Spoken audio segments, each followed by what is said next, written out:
Hey, step away from that door right now. What do you think you're doing? I'm unlocking my office. I work here. Is there a problem, officer? Your office? This is a government building. I need ID and proof you're authorized to be here. I have identification, but I don't need to prove I'm authorized. This is being recorded. At exactly 6:47 a.m. on a Monday morning in Greenville County, South Carolina, Sheriff's Deputy Marcus Webb thought he was doing his job. He'd received a call about a suspicious person trying to access the county administration building before normal business hours, and when he arrived, he saw exactly what he expected to see. A black woman in casual clothes standing at a side entrance, key in hand, looking like she didn't belong. What Deputy Webb didn't know, what he was about to discover in the most humiliating way possible, was that the woman he was about to arrest wasn't a criminal. She was Keisha Williams, the elected district attorney of Greenville County, the person who supervised the prosecution of every criminal case in the county, the person who decided whether deputies like Webb got charged when they broke the law, the person who had sent 14 police officers to prison in the last 4 years for corruption and civil rights violations. And in the next 32 minutes, Deputy Marcus Webb was about to make the biggest mistake of his life, trigger an investigation that would expose a culture of racial bias in the sheriff's department, and discover that the woman he just handcuffed had the power to end not just his career, but his freedom. Before we go any further, I need you to do something right now. Drop a comment and tell me where you're watching from, your city, your state, your country. Because what happened to Keisha Williams in front of her own office could happen anywhere. And the only reason we're talking about it is because she had the power to fight back. Most people don't. And if you believe accountability matters, if you think people in power need to be held responsible when they abuse that power, hit that subscribe button right now. This story is about to get intense in ways you won't expect, and you don't want to miss what happens when someone arrests the one person who can actually destroy them. Keisha Williams was not your average 43-year-old black woman in South Carolina. While most people her age were navigating middle management positions and planning for retirement in 20 years, Keisha was running the largest prosecutor's office in the state outside of Charleston. She was the district attorney for Greenville County, elected by a landslide margin 2 years earlier, overseeing a staff of 37 prosecutors, 23 investigators, and 41 support staff. She had a budget of $8.4 million. She prosecuted approximately 12,000 cases per year, and she had a conviction rate of 87%, one of the highest in South Carolina. Getting to that position hadn't been luck or political connections. It had been 30 years of relentless work. Keisha had grown up in the poorest neighborhood in Greenville, raised by a single mother who worked 2 jobs, day shift at a textile mill and night shift cleaning office buildings. Money had always been tight. There had been weeks when dinner was rice and beans, 4 nights in a row, because that's all they could afford. Keisha had worn her cousin's hand-me-down clothes to school and pretended not to notice when other kids made fun of her shoes that were 2 years out of style and had holes in the soles. But Keisha's mother had drilled one thing into her daughter's head from the time she could understand words: education is the only way out. So Keisha had studied. She'd gotten straight A's through elementary school, middle school, and high school.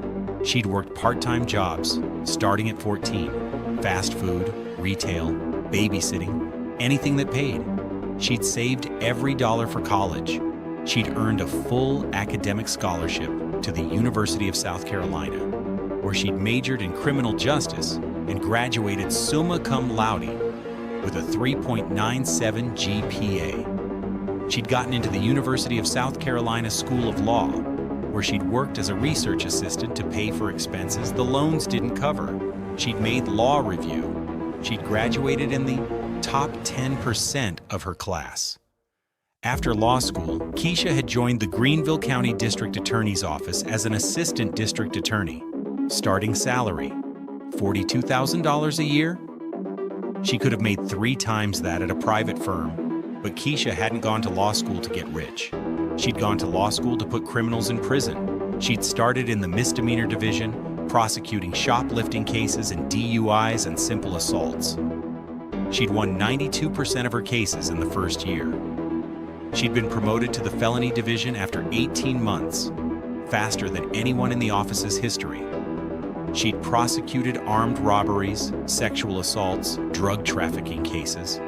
She'd put gang members away for 20-year sentences. She'd convicted a serial rapist who terrorized Greenville for 3 years. She'd sent a corrupt city councilman to federal prison for taking bribes.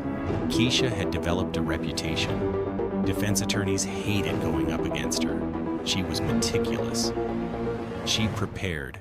Cases like she was going to war. She knew every detail of every file. She could recite witness statements from memory. She anticipated every defense strategy and had counter moves ready. In depositions, she asked questions that trapped defendants into admissions they didn't realize they were making. In court, she presented evidence with the precision of a surgeon and the passion of a preacher. Juries loved her. In 14 years as a prosecutor, she'd won 247 felony convictions. She'd lost 19 cases. That was a win rate of 92.8%. But Keisha wasn't just good at convicting criminals. She was fearless about going after corrupt cops. In her 14 years as a prosecutor, she'd personally handled 11 cases involving police officers accused of crimes. She'd convicted a deputy for stealing drugs from evidence. She'd sent a police sergeant to prison for 8 years for sexually assaulting women during traffic stops. She'd prosecuted a detective for planting evidence and gotten him 15 years. She'd charged a SWAT team member with manslaughter after he killed an unarmed man during a raid and lied about it. She'd taken on 3 deputies who'd beaten a handcuffed suspect in a holding cell and put all 3 in prison. The police union hated her. They'd endorsed her opponent in the district attorney race 2 years ago. They'd donated $47,000 to his campaign. They'd run ads saying Keisha was anti-police and soft on crime. The voters hadn't believed it. Keisha had won with 64% of the vote, carrying every precinct in the county, including the white suburban areas where people usually voted for tough-on-crime prosecutors. She'd won because people trusted her. They knew she'd prosecute criminals regardless of whether they wore a badge or not. Since becoming district attorney, Keisha had continued that pattern. She'd charged 7 law enforcement officers in 2 years. 3 had pleaded guilty. 4 were awaiting trial. She'd fired 2 of her own prosecutors for withholding exculpatory evidence, evidence that would have helped defendants. She'd created a conviction integrity unit that reviewed old cases for possible wrongful convictions. That unit had already overturned 3 convictions and freed 3 people who'd served a combined 38 years for crimes they didn't commit. Keisha had also made enemies. The sheriff of Greenville County, Robert Buck Morrison, was a 62-year-old white man who'd been sheriff for 16 years. He'd come up through the department in an era when tough policing meant breaking heads and asking questions later. He'd been named in 4 excessive force lawsuits in his career as a deputy, all settled quietly by the county.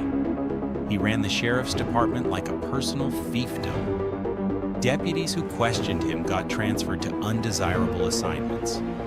Deputies who were loyal got promoted regardless of competence.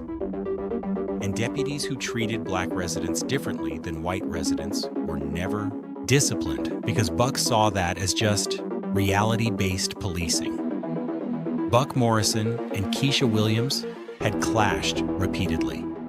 When she'd charged one of his deputies with assault, Buck had called her personally and told her she was making a mistake and turning your back on the people who keep this county safe. Keisha had told him that her job was to prosecute crimes, not to protect criminals who happened to wear badges. Buck had hung up on her. Since then, their relationship had been openly hostile. Buck had stopped returning her calls. His deputies had stopped cooperating with her investigators on cases. Buck had gone on local radio and said the DA's office was more interested in attacking law enforcement than protecting citizens. Keisha hadn't cared. She'd kept doing her job. That Monday morning, Keisha had arrived at the county administration building at 6:45 a.m., earlier than her usual 7:30 arrival time. She'd been working on a major case, a public corruption prosecution, involving a county commissioner accused of taking kickbacks from contractors. The trial was starting in 3 days, and Keisha wanted to review her opening statement one more time before her staff arrived. She liked working early in the morning when the office was quiet and she could think without interruptions. Keisha had parked in her assigned spot in the parking lot behind the building, marked Reserved District Attorney. She'd gotten out of her Honda Accord wearing jeans, a Clemson University sweatshirt, and sneakers. It was her preparation outfit, comfortable clothes she wore when she was going to spend hours reading files and practicing arguments. She'd grabbed her work bag from the back seat. The bag contained her laptop, 3 file folders for the corruption case, her opening statement outline, and her notes from witness prep sessions. She'd walked to the side entrance of the building, the one closest to her office on the second floor. The county administration building was a 3-story brick structure built in 1987, housing multiple county offices, including the district attorney, the county clerk, the planning department, and several others. The main entrance didn't open until 8:30 a.m., but county employees with keys could use the side entrances starting at 6 a.m. Keisha had a key to the southeast side entrance. She'd used it hundreds of times. She'd pulled her key from her purse and was inserting it into the lock when she heard the voice behind her. "Hey, step away from that door right now. What do you think you're doing?" Keisha had turned around, confused. A sheriff's deputy was walking toward her from a patrol car parked at the curb. White male, probably late 30s, hand resting on his duty belt near his weapon. His name tag read, Webb. Deputy Marcus Webb was 38 years old, 11 years with the Greenville County Sheriff's Office, currently assigned to the Patrol Division covering downtown Greenville.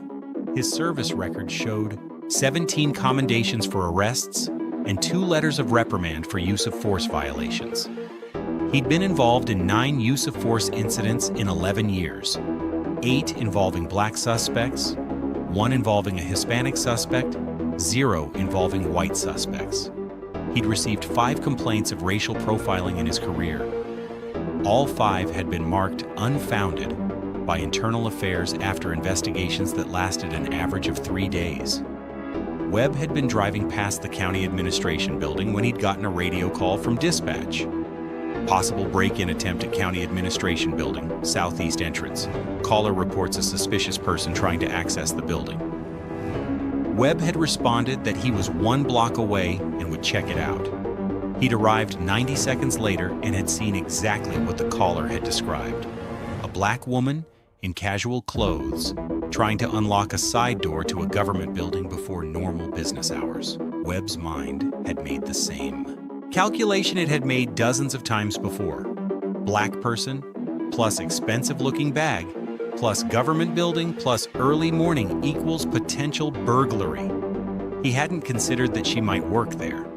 Hadn't considered that she might have a legitimate key. Hadn't considered that county employees regularly arrived before 8:30 a.m. He'd seen what his biases had trained him to see, a threat that needed to be investigated. Keisha had kept her key in the lock, but had turned to face Webb fully, keeping her hands visible. Years of prosecuting police misconduct cases had taught her exactly how these encounters could escalate. "I'm unlocking my office," she'd said calmly. "I work here. Is there a problem, officer?" Webb had looked her up and down, his expression skeptical. Jeans and a sweatshirt didn't look like government employee attire to him. "Your office? This is a government building. I need to see some ID and proof you're authorized to be here." Keisha's prosecutorial instincts had immediately flagged the problems with Webb's approach. He demanded ID without articulating reasonable suspicion of criminal activity. He demanded proof of authorization, to enter a building she was unlocking with a key. He was already on shaky legal ground, and Keisha knew it because she'd prosecuted cases involving these exact issues. "I have my identification," Keisha had said, her voice still calm but firmer now. "But I don't need to prove I'm authorized to enter my own office. What's your reasonable suspicion that I'm committing a crime?" Most civilians didn't use terms like